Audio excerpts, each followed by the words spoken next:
ইউরোপে দারুণ সব ট্রেন রুট আছে, তার মধ্যে সবচেয়ে সুন্দর 3টে রুট আমরা বেছেছি আপনাদের জন্য।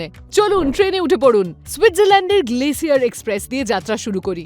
এই 8 ঘন্টা সফরে আপনি সেন্ট মোরিটস থেকে জেরমাট পর্যন্ত সুইস আল্পসের অপূর্ব প্রাকৃতিক সৌন্দর্যের মধ্যে দিয়ে ভ্রমণ করবেন। পথে পাবেন 91টা টানেল আর 291টা ব্রিজ, যার মধ্যে আছে UNESCO heritage site Landwasser Viaduct. Switzerland থেকে এবার যাওয়া যাক যুক্তরাজ্যে, নাকি হগওয়ার্টস বলাই ভালো। হ্যাঁ, সত্যিই একটা হগওয়ার্টস এক্সপ্রেস আছে।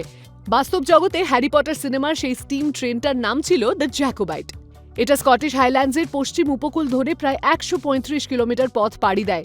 রুটের সবচেয়ে চমৎকার অংশটি হলো গ্লেনফিনান ভিয়াডাক্ট। জার্মানির সবচেয়ে সুন্দর ট্রেন জার্নিগুলোর একটা হলো রাইন নদীর পাশ দিয়ে। পথের দুধারে চোখে পড়বে পুরনো দুর্গ, আঙুরের বাগান আর অসাধারণ সব পাথরের স্ট্রাকচার। ট্রেন থেকে নেমে কয়েকটা ঘুরে দেখার মতো সময় হাতে রাখলে ভালো, যেমন লোরেলাই নামের বিশাল পাথর, যার সঙ্গে জড়িয়ে রয়েছে পুরনো জার্মান কিংবদন্তি, অথবা বিঙ্গেন শহর, যেখানে আছে বিখ্যাত ময়েজে টুম। ইউরোপে আপনার সবচেয়ে প্রিয় ট্রেন রুট কোনটা?